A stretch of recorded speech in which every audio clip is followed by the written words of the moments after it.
चलिएगा मेरे प्रिय विद्यार्थियों, तो आज हम प्रैक्टिस सेट में यानी कि आगे जो मॉडल पेपर है जो 2023 में आ सकता है इंटरमीडिएट के लिए।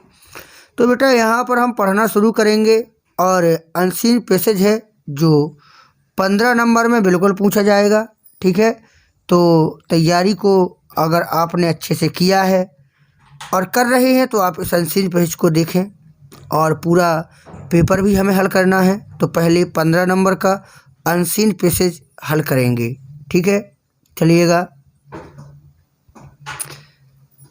तो दिया है section A reading, section A है पढ़ना है। तो read the following passage carefully, निम्नलिखित पैसेज को सावधानी पूर्वक पढ़िएगा and answer the question that below follow. तो निम्नलिखित प्रश्नों के उत्तर भी देना है। तो पहले हम पैसेज को पढ़ेंगे। It is only if we have character that freedom will produce happiness for the millions of our country. It is only, यह केवल तभी होता है, इफ वी हैव कैरेक्टर, जब हमारे पास चरित्र होता है, दैट फ्रीडम विल प्रोड्यूस, जो आज़ादी विल प्रोड्यूस उत्पादन करती है, happiness for the millions of our country, तो वह आज़ादी हमारे देश के लाखों लोगों के लिए खुशियाँ लाती है। यह केवल तभी होता है जब हमारे पास चरित्र होता है। Characters is not merely a copy book ideal, चरित्र मेरली मीन्स होता है मात्र, आदर्शों की कोई किताब नहीं होती है। चरित्र कोई आदर्शों की किताब नहीं होती है। It is the wisest national policy, यह एक सबसे बड़ी बुद्धिमत्ता की राष्ट्रीय नीति होती है।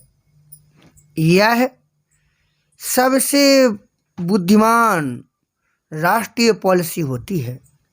That can be conceived by any statesman, जिसे कैन बी कंसीव्ड धारण किया जाता है, बाय एनी स्टेटमैन, किसी राजनेता के द्वारा, जिसे किसी राजनेता के द्वारा धारण किया जाता है। It is only if we have character, यह केवल तभी होता है जब हमारे पास चरित्र होता है। That all things will work, जब सभी वस्तुएं काम करेंगी, अदरवाइज, अन्यथा, not only freedom, education and universities, तो केवल स्वतंत्र, शिक्षित और विश्वविद्यालय ही नहीं, अन्यथा केवल स्वतंत्र, शिक्षा और विश्वविद्यालय ही नहीं, what the whole constitution will be mere waste paper, बल्कि संपूर्ण संविधान बेस्ट पेपर की तरह हो जाएगा।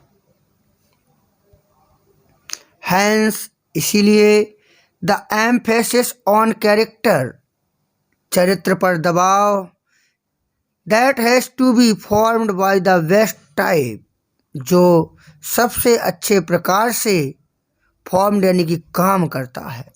इसीलिए चरित्र पर दबाव अच्छे तरीका से, अच्छे प्रकार से काम करता है। I welcome the growing number of the girls in school and colleges, तो मैं स्कूल और कॉलेज में लड़कियों की बढ़ती हुई संख्या का स्वागत करता हूँ। बिकॉज इट मीन्स, क्योंकि इसका मतलब है that the school and colleges are carried bodily into families, कि स्कूल और कॉलेज परिवारों में शारीरिक रूप से आ रहे हैं। We will not need to multiply universities, तो हमें गुणवत्ता योग यूनिवर्सिटी की आवश्यकता नहीं होगी। इफ, यदि ओनली अवर मदर्स और ऑल यूनिवर्सिटी प्रोडक्ट, यदि हमारी माताएं सभी विश्वविद्यालय की उत्पादन करें, अगर हमारी माताएं हमको शिक्षा प्रदान करें तो हमें किसी गुड़ी यूनिवर्सिटी की आवश्यकता नहीं होगी, क्योंकि हम जानते हैं कि माँ ही एक ऐसी शक्ति है जो किसी विश्वविद्यालय से कम नहीं है। आगे, then every home will in itself be a university, तब प्रत्येक घर अपने आप में एक विश्वविद्यालय होगा।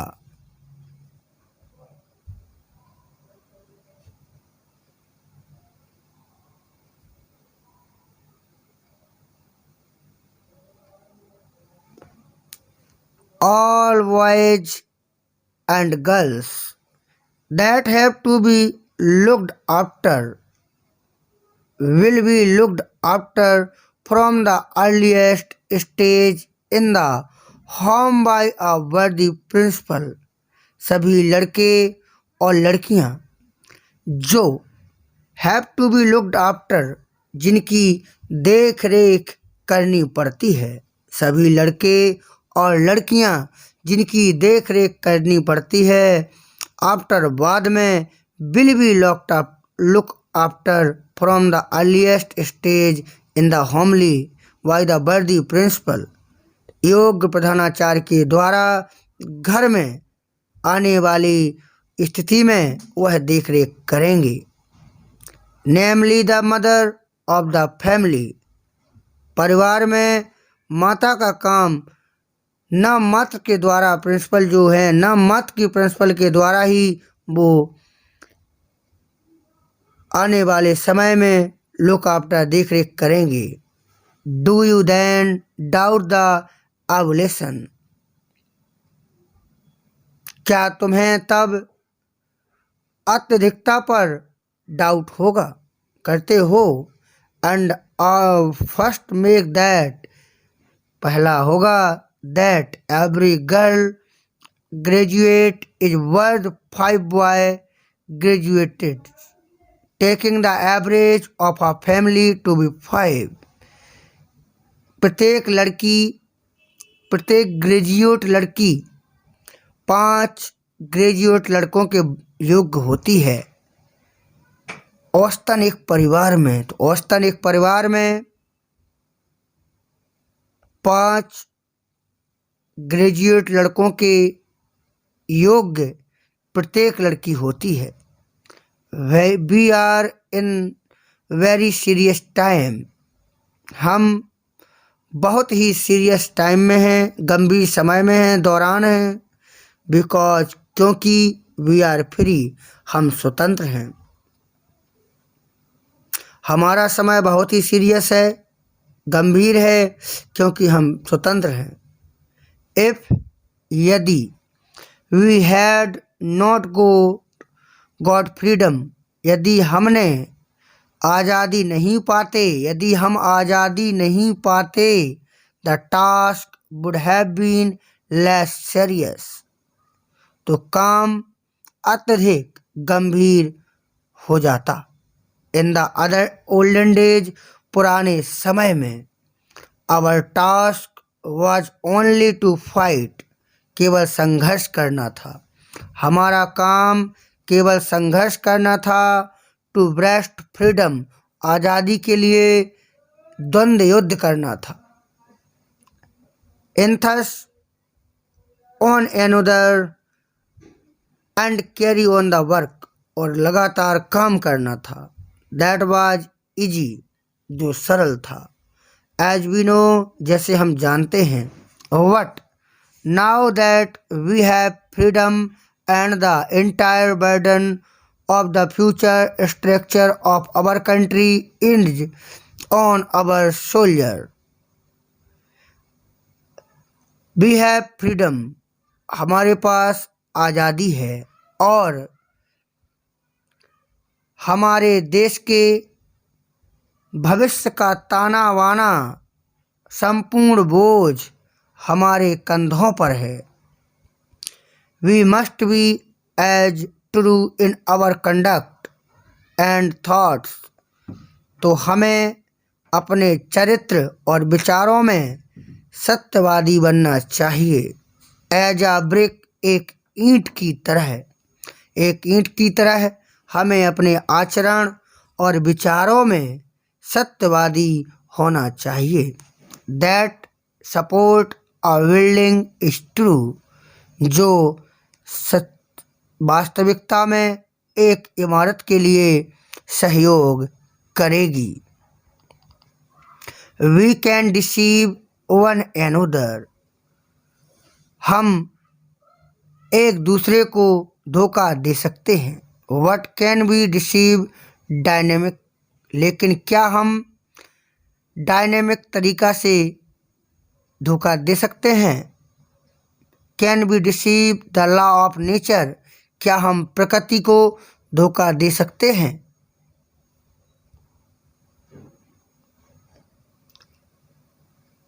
If brick are not good, यदि ईंट अच्छी नहीं है, अच्छी नहीं होगी। And if they are not laid properly, यदि उनको अच्छे तरीके से नहीं लिटाया गया है। द बिल्डिंग विल कोपैल्स, इमारत गिर जाएगी, इमारत ढह जाएगी।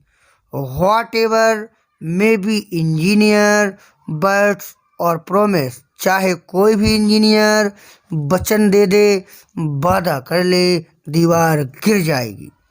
In the natural structure we are dealing with, प्राकृतिक ढांचे के साथ हम जैसा व्यवहार करेंगे। डिसेप्शन हैज नो प्लेस, वहाँ झूठ का कोई स्थान नहीं होता है। और इस तरीक़ा से हमारा पैसेज कंप्लीट हुआ।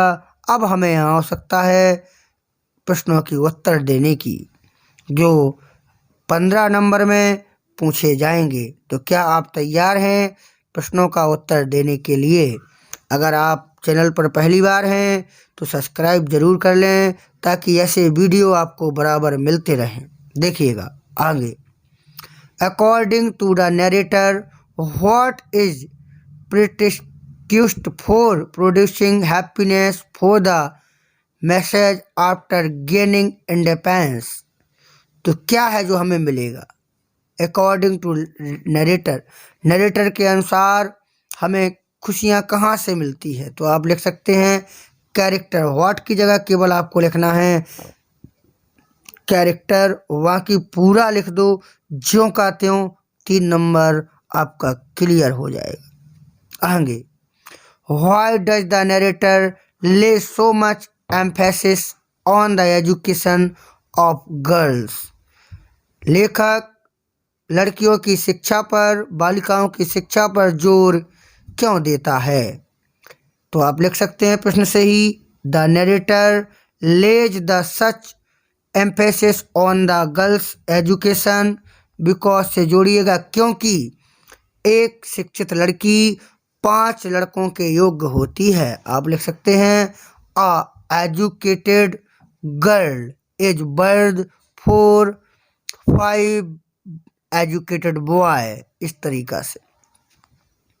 व्हाई डज ही से, वह क्यों कहता है दैट की before gaining independence our task was simpler, आज़ादी से पहले हमारे कार्य साधारण थे। क्यों कहता है तो आप लिख सकते हैं प्रश्न से ही says that before gaining independence our task was simpler because से जुड़िए बिकॉज क्योंकि तब हम संघर्ष करते थे।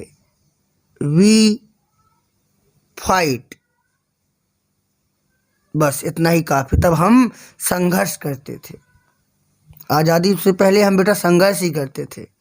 Why according to the narrator, लेखक के अनुसार, is being free a more serious state, स्वतंत्र होना अधिक गंभीर समस्या होती है। आप लिखेंगे यस, आप लिखेंगे क्यों होती है, आप लिखेंगे उसमें लिखा क्यों होती है, ठीक है ना। तो आप लिखेंगे according to the writer is being free a more serious state because से जुड़ी है क्योंकि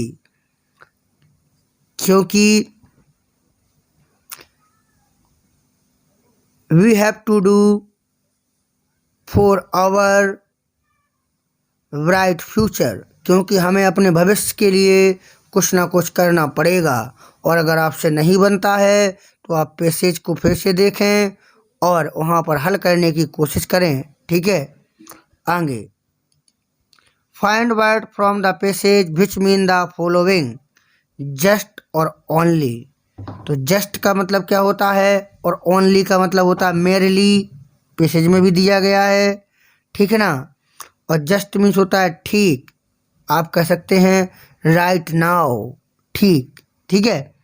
तो दोनों करेंगे आप। एक नंबर में यहाँ पर आगे दिया गया है फ्रॉम और डिवाइज अ प्लान और आइडिया इन माइंड। इनका क्या मतलब है? फ्रॉम और device plan idea in mind, ठीक है ना। तो ये मुहावरे हैं। Increase in number of quantity, ठीक है। तो क्वांटिटी मात्रा में, ठीक है। इन सब का मीनिंग लिखना है शायद, ठीक है ना। तो आप लिख सकते हैं इन अ मेजर, क्या लिख सकते हैं? मेजर। मेजर मीन्स क्या होता है? मेजर। और आइडिया का मीन्स क्या होता है? थॉट। क्या होता है? थॉट। ऐसे करेंगे 15 नंबर बिल्कुल आपके क्लियर हो जाएंगे। अब आप आगे देखिएगा। सेक्शन वी राइटिंग यहाँ से दिया गया है।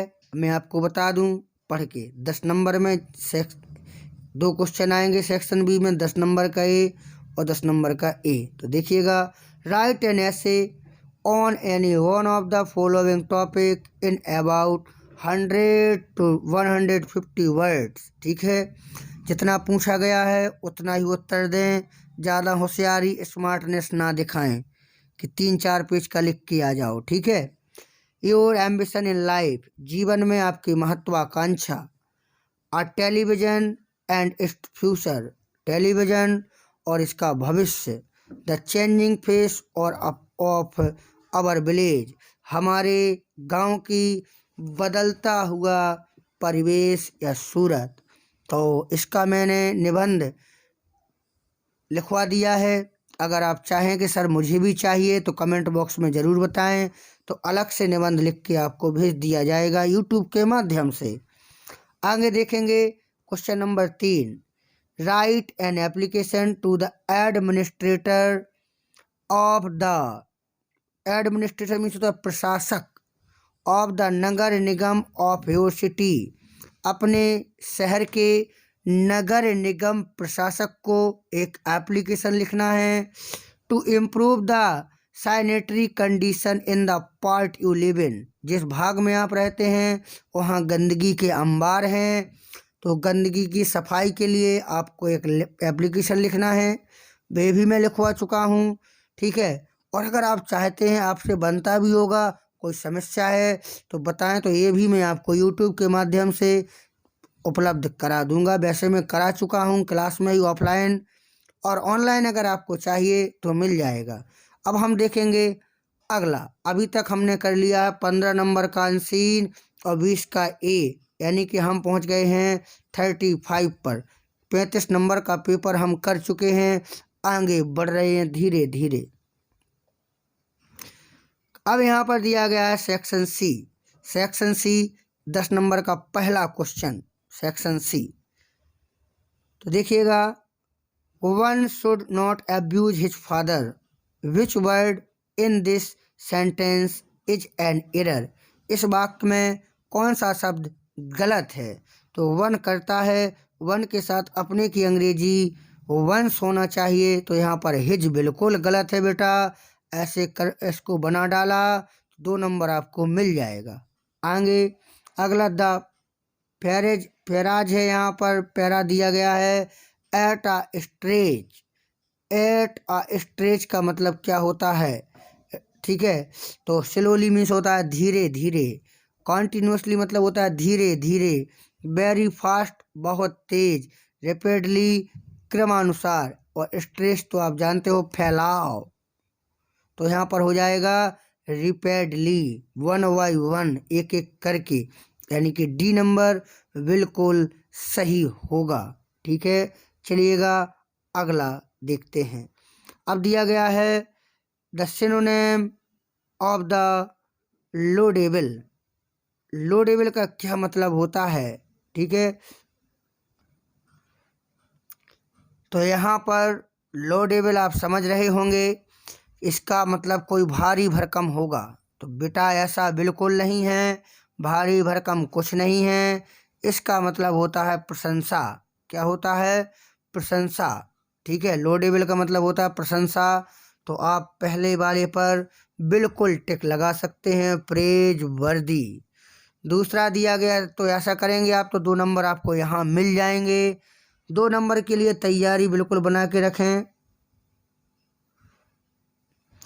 The antonym of stale. Stale का विलोम शब्द क्या होगा? तो स्टेल का मतलब होता है बासा, और ताज़ा हो जाएगा फ्रेश। इसके बाद the country ruled by a king.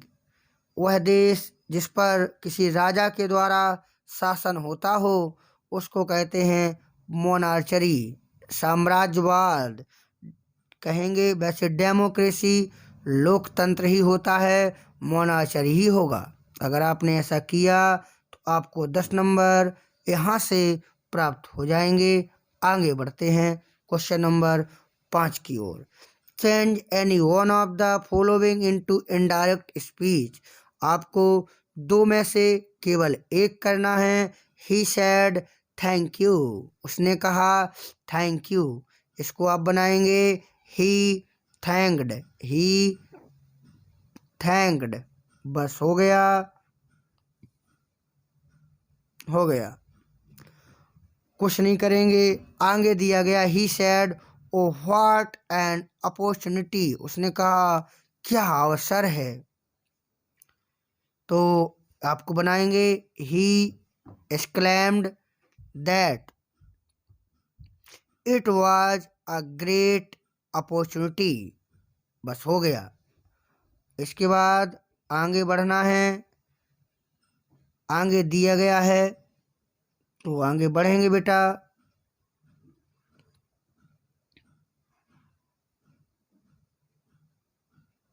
छूट गया है एक मिनट। कम्प्लेक्स बनाना है, कम्प्लेक्स दिया गया है she is rich, she is not happy. Complex बनाना है, याद रखना। तो आल दो से बनाइए, यद्यपि से बनता है कम्प्लेक्स। आल दो, यद्यपि ही इज रिच एट, तब भी ही इज नॉट हैप्पी, फिर भी वह प्रसन्न नहीं है, ऐसे ही बनेगा। अगर कोई दिक्कत है तो दूसरा वाला भी बना सकते हैं, क्योंकि एक करना है बस। तो ये है, सिंपल करना है।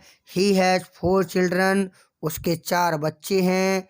ही हैज़ टू सपोर्ट दैम, तो आपको केवल सिंपल करना है। आप बनाएंगे he has 4 children to support them. इसको बनाइएगा, बिल्कुल आपका क्लियर हो जाएगा 2 नंबर। फिर यहाँ पर है transform any one of the following as directed. तो यहाँ पर 2 नंबर एक करना है, या तो पैसिव बना लीजिए या कम्प्लेक्स बना लीजिए, 2 में से एक बना लीजिए। Summon the fire brigade, fire brigade को बुलाइए। तो आप लिख सकते हैं the fire brigade should be summoned, ऐसे भी और लेट से भी बना सकते हैं, let the fire brigade be summoned. और इसका कॉम्प्लेक्स चाहें तो बना सकते हैं, the king took shelter in, shelter means होता है शरण लेना, राजा ने शरण ले ली, इन द हर्मिट्स हट, साधु की झोपड़ी में, राजा ने साधु की झोपड़ी में शरण ले ली। तो राजा ने शरण ले ली, इसको आप कम्प्लेक्स कमेंट करके बताइएगा कैसे बना रहे हैं, अगर आपसे बनता है तो। आगे देखेंगे, करेक्ट करना है एक, सनराइजेज इन द, यहाँ पर द लगाएंगे, इन द ईस्ट, और द में भी द सन लगा सकते हैं, the sunrises in the east. दो में से केवल एक करना है बस। आगे ठीक है, use any one of the following paras, एक का आप यूज करिएगा, चाहे इसका चाहे इसका, ठीक है। तो इसका अगर डाई मीन्स मारना और डाई मीन्स रंगना, बस कर लीजिएगा, ठीक है। इसका आप कमेंट बना लीजिएगा, कोई बात, जो आपको करना आप करेंगे। आगे दिया गया है स्टोरी आपको हमारी प्ले लिस्ट में जाइएगा, या पहला सेंटेंस अगर डालेंगे तो आपको स्टोरी मिल जाएगी। रात अंधेरी थी, बना चुका हूँ मैं, ठीक है। इम्पोर्टेंट भी है, 5 नंबर में आई है, बिल्कुल मिल जाएगी, समझ लेना। आलस नहीं करना है, आलस दुश्मन होता है व्यक्ति का, ठीक है। अब आ जाएंगे सीधे लिटरेचर पर, सेक्शन डी में, तो हम लिटरेचर को भी देख लेंगे क्या है। तो देखिएगा, दिया गया है 4 नंबर के 2 क्वेश्चन दिए गए हैं। What was the bulletin board, bulletin board क्या था, हाउ वाज इट इम्पोर्टेंट। अगर आपको आता है तो इसको कर लीजिएगा, अगर नहीं आता है तो आप दूसरा भी कर सकते हैं। हु वाज मुकेश, मुकेश कौन था, तो आपको बताना है। वेयर डिड ही बिलोंग, वह कहाँ से संबंधित था, कहाँ का था।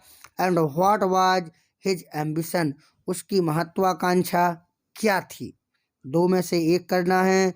यहाँ पर भी दिया गया है, what terror did Douglas have in his heart, तो डगलस के हार्ट में क्या भय आया, हाउ और कैसे। अगर आप उत्तर दे सकते हैं तो 4 नंबर आपको मिल जाएंगे। अगर आपसे यही नहीं बनता है तो आप इसको भी कर सकते हैं। Why did Gandhi ji chide the lawyers, Gandhi ji ने वकीलों को क्यों डांटा, क्यों फटकारा, इसका आप आंसर दे सकते हैं, तो 8 नंबर क्लियर हो जाएंगे। अब हम आगे बढ़ रहे हैं बेटा, देखिएगा। अब 7 नंबर पर पकड़ करना है, 7 नंबर आने हैं। हु वाज साहिब, साहिब कौन था। What was the plight that compelled him to wander in the street of Delhi. तो अगर आपसे बनता है तो बिल्कुल इम्पोर्टेंट भी है, सरल भी है, साहिब वाला लॉन्ग आंसर, ठीक है। इसके बाद describe Douglas struggle at the pool, तो पूल में जो तालाब में डगलस साहब का संघर्ष था उसको बताएं, कैसे तैरना सीखा है, बिल्कुल इम्पोर्टेंट भी है। आप दोनों में से कोई एक कर सकते हैं, अगर आता है तो 7 नंबर बिल्कुल क्लियर हो गए हैं। आगे इसको पढ़ना है, पोएम को, पैसेज को, फिर आंसर देना है। 3 नंबर के 2 क्वेश्चन हैं। Driving from my parents home to Cochin last Friday morning, I saw my mother beside me, doors open mouthed, her face ashen like that of a corpse। पहले part का है, आपने पढ़ा होगा तो आपको इसके आंसर भी देने होंगे। तो आंसर यहाँ दिए गए हैं। From where was the poet driving and when, तो कहाँ जा रहा था, तो आप लिख सकते हैं कोचिन से लेकर, अपने घर से कोचिन की ओर कब जा रहा था, ये भी आपको पता होना चाहिए। What was the poet's mother doing in the vehicles, क्या कर रही थी वाहन में कवि की माँ, तो कवि की माँ ऊँग रही थी, सो रही थी, लिख सकते हैं बेटा। How was the face of the poet's mother looking like, poet की माँ का चेहरा कैसा लग रहा था, आप लिख सकते हैं पीला, ठीक है ना। तो the face of the poet's mother looking pale. आगे सेंट्रल आइडिया पहले ही पाठ का आ गया। माई मदर एट 66 इम्पोर्टेंट है। और कीपिंग क्वाइट मैंने बताया भी था, अधिकांश बताता हूँ कि पहला वाला और तीसरा वाला याद कर लीजिएगा। बिल्कुल सेंट्रल आइडिया 4 नंबर बेटा आपका पक्का हो जाएगा। आगे answer of the following question in about 40 word. 4 number के 2 क्वेश्चन हैं, तो देखिएगा। What was the third level, where was it situated. Third level क्या था और यह कहाँ स्थित था। Who was the tiger king, how was he named it. Tiger king कौन था और उसका नाम कैसे पड़ा। Who was Shadab, where was his house situated. Shadab कौन था और उसका घर कहाँ था। Why did mother of Roger skunk go to the. तो इसमें से 2 करना है और तैयारी आपकी पता होगी कैसी है, और नहीं है तो याद कर लीजिएगा। अब अंतिम क्वेश्चन और 80 शब्दों में लिखना है, 7 नंबर में है। चलिएगा। Who was doctor Shadab. Shadab कौन था। हाउ डिड ही मीट हना एंड मैरिड टू हर। तो आप इसको किया है तो बिल्कुल कर लेंगे। या व्हाट वाज द बो ऑफ द महाराज। महाराज की प्रतिज्ञा क्या थी। ठीक है, तो 2 में से जो आपको याद हो आप कर लेना बेटा। सेट हमारा कंप्लीट हुआ। कोई समस्या, कोई सुझाव, कोई सलाह हो तो कमेंट बॉक्स में ज़रूर देना। आपकी सफलता ही हमारे लिए खुशी का अंत होगा। आप अगर सफल हो गए तो मैं बड़ा प्रसन्न होता हूँ, यही मेरे लिए गुरु दक्षिणा होगी। ठीक है, पढ़िएगा, खुश रहें, आनंद करें।